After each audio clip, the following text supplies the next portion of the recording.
Good afternoon. Thanks for joining me, Dorothea, on Through an Orthodox Christian Lens. It is May 2nd, 2025. Already in May. Wow. I have a few things to bring up to you today, some topics. Name of the video is the Trump administration is chaotic and clownish. I'm going to start out with first just my thoughts on President Trump's flip-flopping, his Dr. Jekyll and Mr. Hyde type of presentation he's been giving to everybody. 1 minute he's, if you don't do what we say, the big bully, hell to pay, and we're the strongest and we'll crush you, basically. And then the next day or so it's, oh, well, I'd like to really work out these things. Me and so-and-so leader are good friends. We like each other. And we're gonna work out what we can work out. We're gonna have nice talk, and I'm a peace president. And then he'll switch back to, no, these people have been ripping us off as regarding China, and we have to tariff them with big tariffs, and we can't let Iran have a nuclear bomb, a nuclear weapon, and if they try anything, we're gonna bomb them and bomb them and bomb them. So the inconsistency is not helpful in making real progress, and also a deal, as he calls it, a deal, a treaty, a look towards peace, to work together with people. I was listening to one of the geopolitical analysts that I follow, and I can't remember which one said it, but you can't really, it's different. I think it might have been Larry Johnson, but he uses this art of a deal, which, by the way, Colonel McGregor says that, it might have been him, because he said that he has this bullying tactic. Trump has this bullying tactic in dealing with all these leaders of different countries. And he said that might work in the real estate realm, in New York City. Yeah, New York City, there's pretty tough people you deal with, and he's trying to make deals with people there, and you have to talk in a more tough way, and it's his New Yorker thing, But when working with internationally, that doesn't work. It has failed, as he said, and I agree, it does not work. So his whole cabinet has been coming apart. There's no consistency, as we said. How can anybody make a deal with anybody in any kind of deal? Peace deal. Working together in business deals in other countries regarding resources or sharing new projects together. If the person is, let alone the president, is flip-flopping, and then you have the people in different, like Hegseth in the Secretary of Defense, or the National Security Advisor, or General Kellogg, one of the envoys for this Ukraine-Russia deal, they give opposite answers, or what their agenda on how they want to do things. That is not that's not going to work, and it's just very exhausting, irritating. I sit there and I watch this, and I just roll my eyes and I sigh, and I'm thinking, this is ridiculous. If I were a leader of another country, I wouldn't bother with us because we are so unreliable. Can't keep our set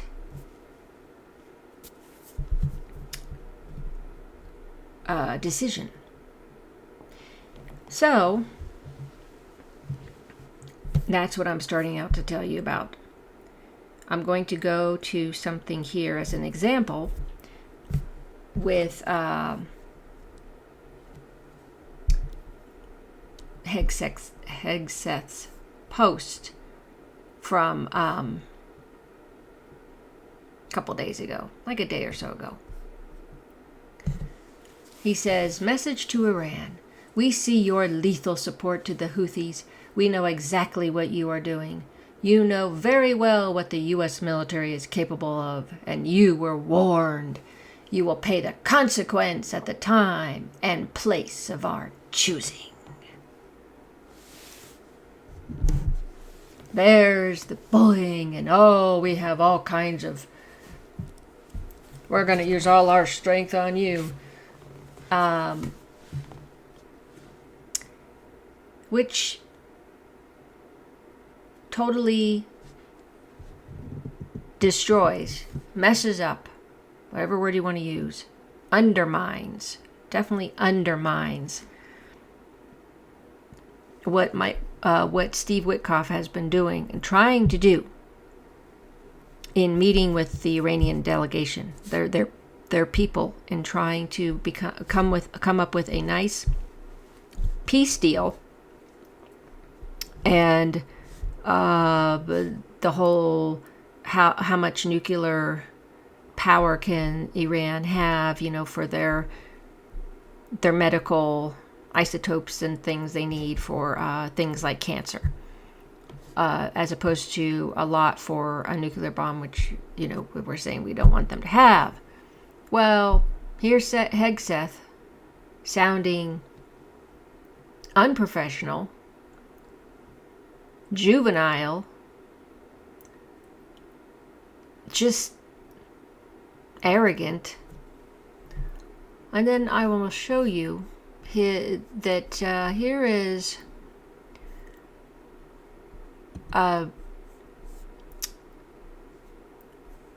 Professor Morandi's response to this. Message to Hegseth. We see your lethal support for the Zionists, the child killers, the rapists. We know exactly what you are doing. You know very well what the resistance is capable of, and you were warned. You will be remembered as an accomplice to the Gaza Holocaust. So, Professor Morandi is right. But, I just thought this is stupid, juvenile, immature, and unprofessional, what Hegseth is doing. And he's also undermining what President Trump's trying to do. President Trump and Colonel McGregor said, you don't have this problem with with Putin and his people. They're all they all have a consistent view on what they want. Okay? And this is not the case. This is such a mess under Trump and his administration. There's two sides to Trump.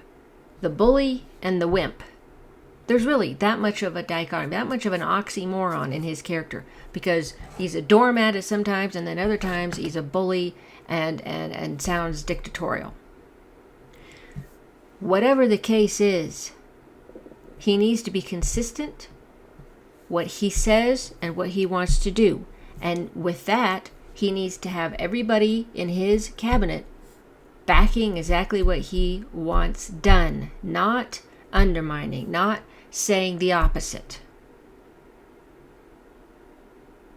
And I listened to a Japanese representative today talking to one of the Japanese foreign ministers or something like that, saying we should turn away from America because they are extortionists. Well, as Judge Napolitano says, Japan is one of our biggest allies in Asia and second biggest trading partner. Somewhat surprising to hear this, but they are saying the truth. So we have all this going on with Hegseth and Trump, and that is ridiculous.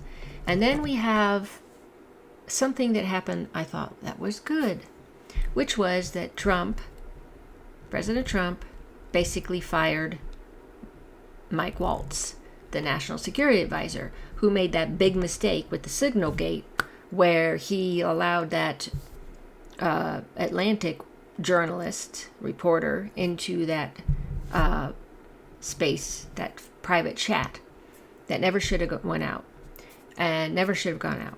And he should have immediately been fired. And so I'm glad that eventually he finally did, and probably took President Trump a while to figure that out, that needed to be done. But he's been demoted, as they call it. Now, I saw that J.D. Vance is saying, oh no, he's actually been promoted to UN ambassador to the UN. U.S. ambassador to the UN. No, because what I was listening to earlier today from Colonel Wilkerson, we don't even know if the Americans are wanting to stay a member of the UN. It's just really not it's a nothing position, okay? So, yeah, he's basically been kicked to the curb, okay? Waltz. I have no idea who they're going to put in place, but I had heard today that right now Marco Rubio is filling in. So he's both Secretary of State and National Security Advisor for temporarily, which Larry Johnson said, well, like Kissinger was. And how well did that turn out? Well, not so great. And so I have no idea who is going to take that place, but I'm pretty sure it's going to be another neocon of some sort. Who he should put in as Secretary of State or National Security Advisor should be Colonel McGregor. But no, they don't want to put anybody decent in there. You have to be a warmonger. They force that in there, and President Trump has not been tough enough. And that's what I'm saying. One side he's wimp, the other side he's this bully. And when he should be strong on certain things, he isn't. And when he's not supposed to be, he should be more gentle. He's banging people over the head. So, I'm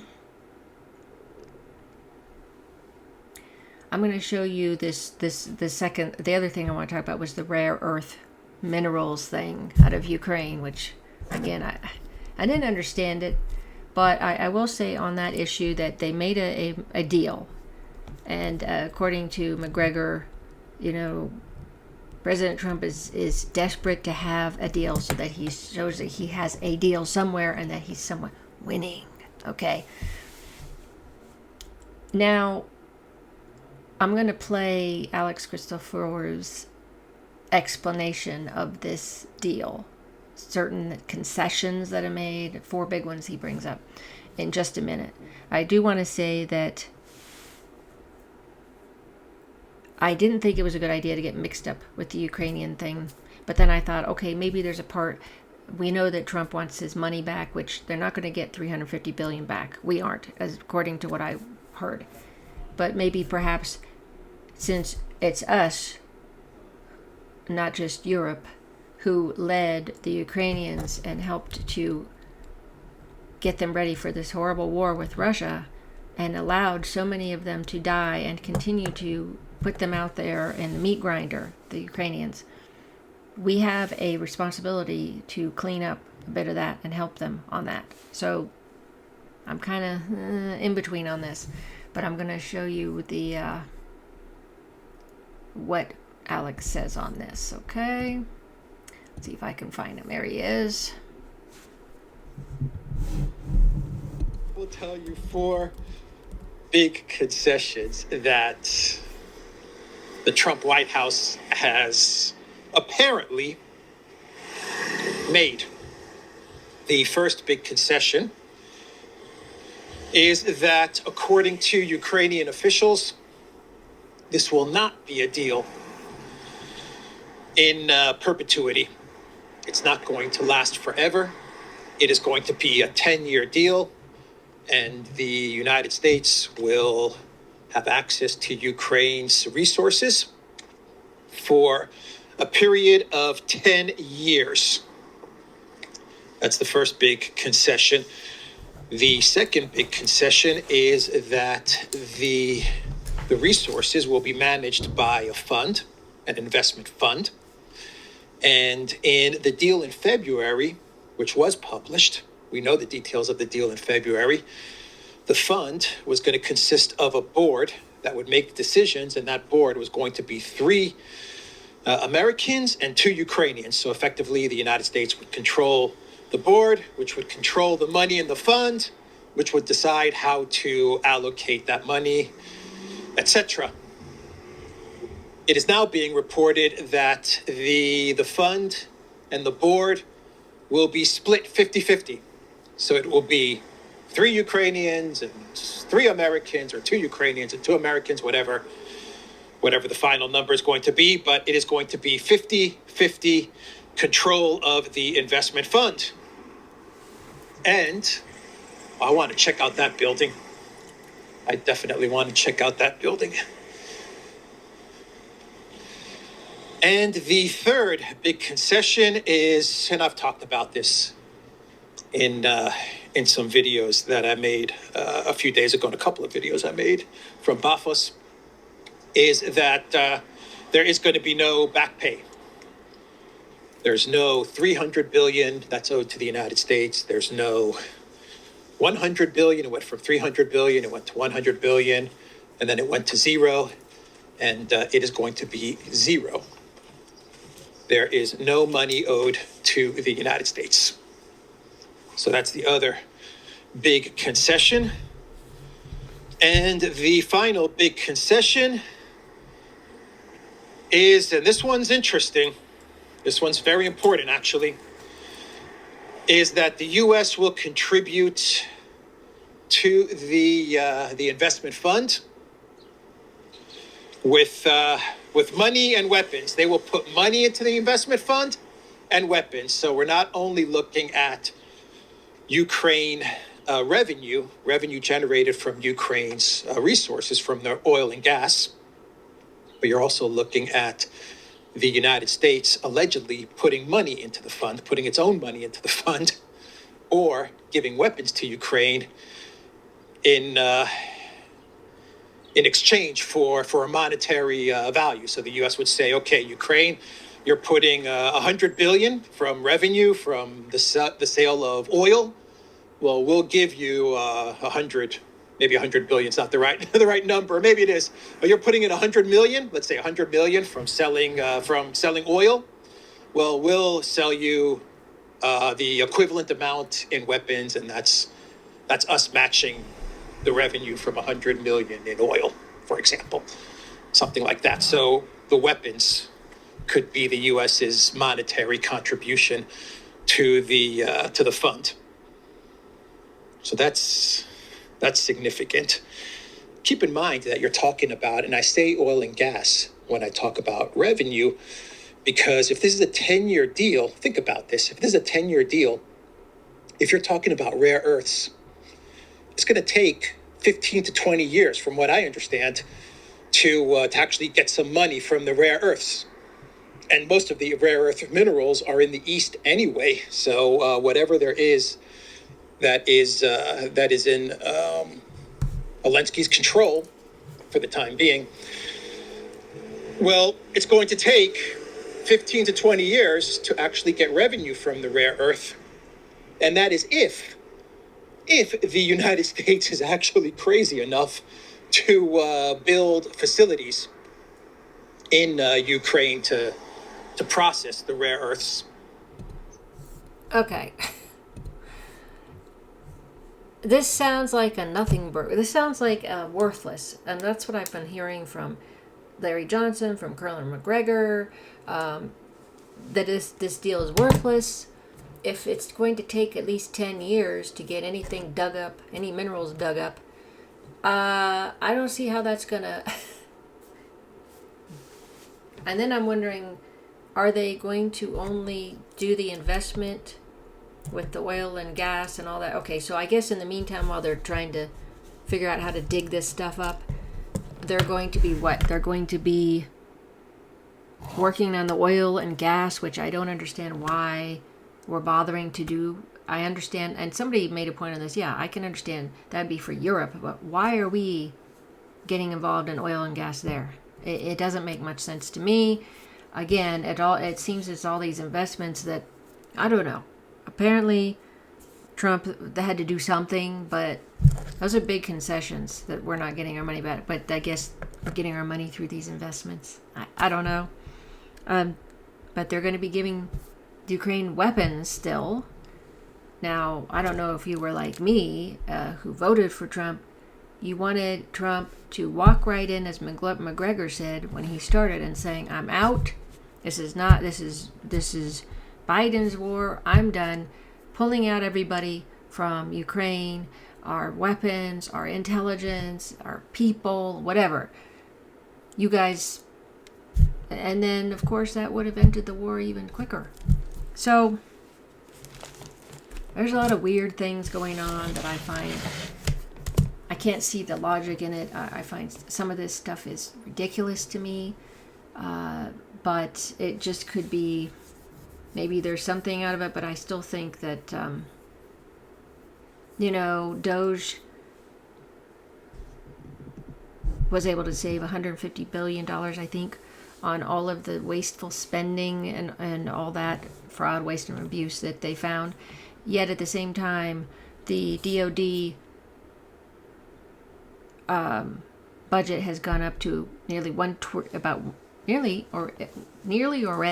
trillion, which is the total opposite of what Trump said that he wanted to do last month or the month before, which was to cut the military spending, the DOD spending, in half. Instead, we've gone up another half. So, I'm not really crazy about any of this. But, and I wonder how Russia is taking this.